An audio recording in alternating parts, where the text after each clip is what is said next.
अभी आपको बराह रास्त लिए चलेंगे। वज़ीर ख़ारजा बिलावल भुट्टो बातचीत कर रहे हैं। The dedication and commitment of the ISSI, but it also holds a special place in my heart, as the foundation of this prestigious institute was laid by my grandfather, Shehbaz. His vision for a think tank that would shape Pakistan's foreign policy discourse has undoubtedly borne fruit over the past 5 decades. Its analysis of key geopolitical trends, particularly those of significance to Pakistan in our region, have been highly regarded by the Foreign Office and the government in general. I would also like to acknowledge all the eminent chairs and director generals, research faculty and staff who have contributed to the Institute's work at various points and helped it evolve into a premier think tank for Pakistan. Distinguished guests, the world today is beset by interlocking food, fuel, financial crises and the existential threat of climate change. The most distinguishing feature of our times is the intensifying great power contestation, which has in its wake the potential to divide the world, undermine the prospects of international collaboration, and to tackle global challenges, and even evoke major power conflict. If the current trends are not checked and reversed, I dread that we might end up losing the world as we know it, while seeking to preserve the current world order. Pakistan's foreign policy, therefore, must be imaginative, multidimensional, and flexible enough to adapt to the rapidly transforming geopolitical landscape across the globe. Distinguished participants, when the government assumed office in April 2022, it faced serious challenges on the diplomatic front. Despite that, we diligently pursued a foreign policy aimed at addressing our national challenges, opening doors for our people, improving access of our goods and services, preserving sovereign decision-making at multilateral fora, and promoting multilateralism and international law while amplifying Pakistan's viewpoint at the regional and global level. Addressing our domestic issues requires quick rebuilding of ties and restoring trust with key capitals and reinvigorating substantive engagement with our traditional partners. Pakistan is committed to forging good relations with all major powers. Beyond the United States and China, this includes Europe, Russia, and Japan, as well as the ASEAN and Republic of Korea. We reinforce and deepened our traditional partnerships with Saudi Arabia, the United Arab Emirates, Turkey, Iran, and Qatar. We see a positive trend in Pakistan-Africa bilateral linkages in terms of trade, political, parliamentary, military, and security cooperation. Pakistan has clearly voiced its opposition to any bloc politics or relapse into the Cold War. Forging military alliances and assigning the role of net security provider to some countries at the expense of others is fraught with grave consequences. In our view, the main driver for international relations should be cooperation, not confrontation.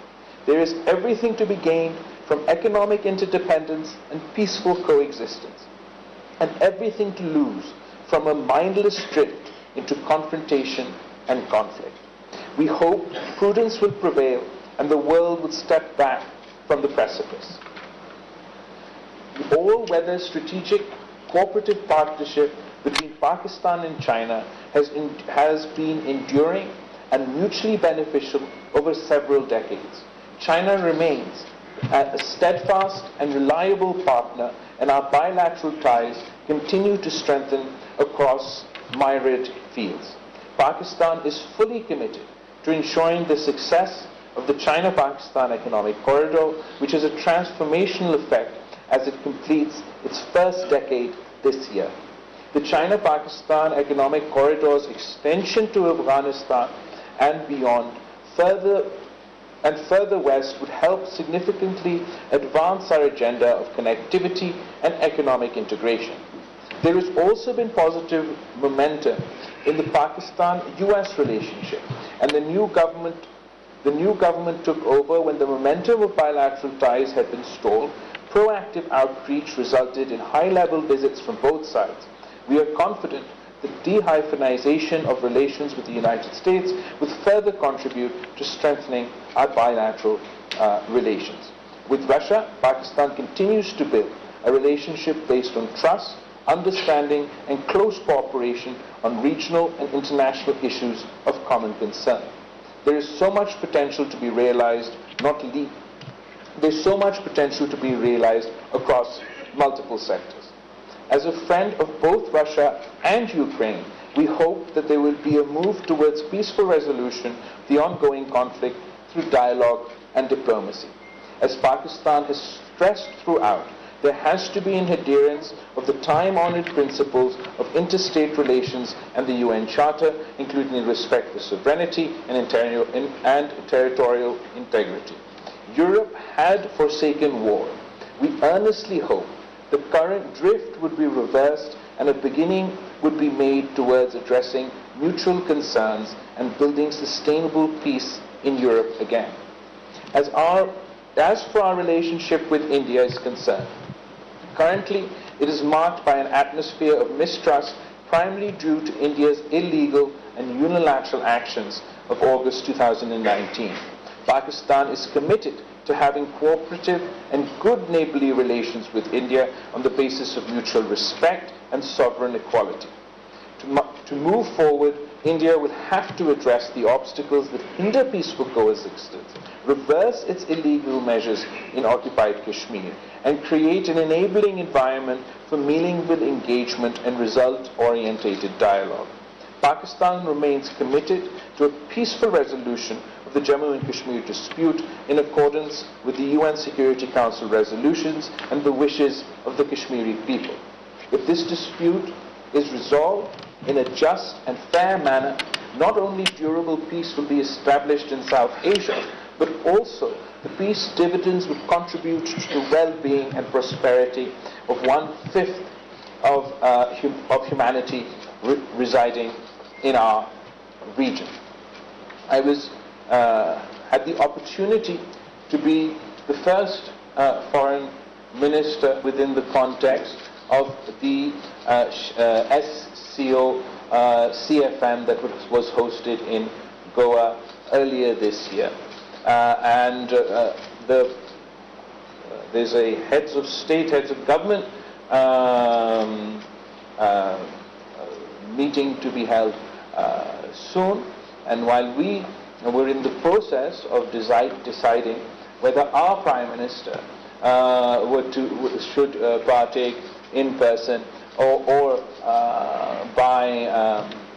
through virtual means, before we could reach our own decision, India decided to turn the entire SCO heads of government, heads of state meeting into a virtual format. So now we look forward to participating virtually.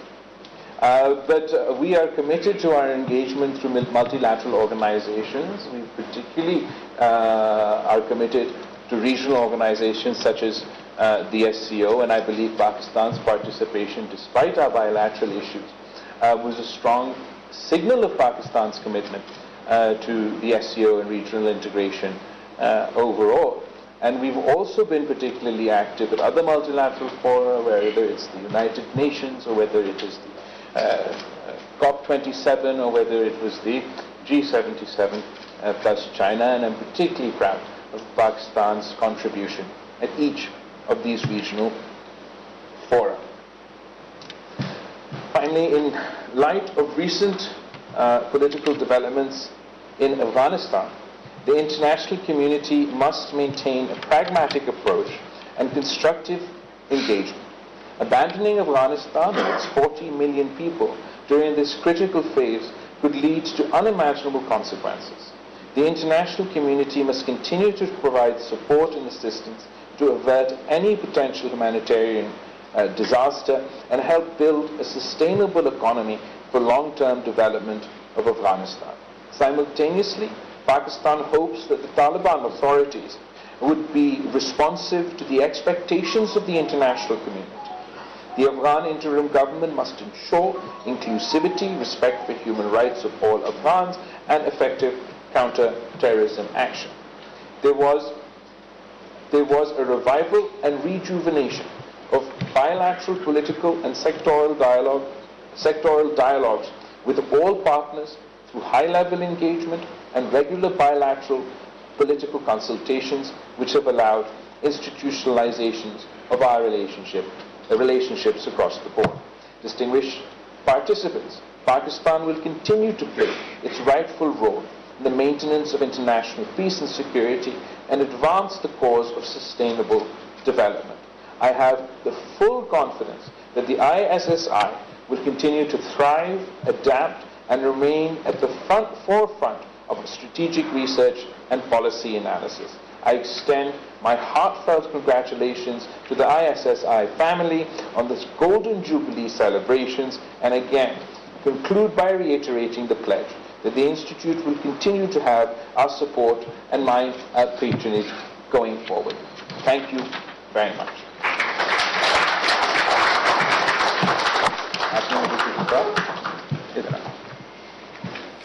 Islamabad में वज़ीर ख़ारजा बिलावल भुट्टो तकरीब से खिताब कर रहे थे। उनकी जानिब से कहा गया, पाकिस्तानी ख़ारिजा पॉलिसी को कसीरुल-जहती होना चाहिए, दुनिया को मसाइल के हल के लिए मिलकर काम करना होगा। पाकिस्तान की ख़ारिजा पॉलिसी दुनिया से बेहतर ताल्लुकात रखने पर मबनी है।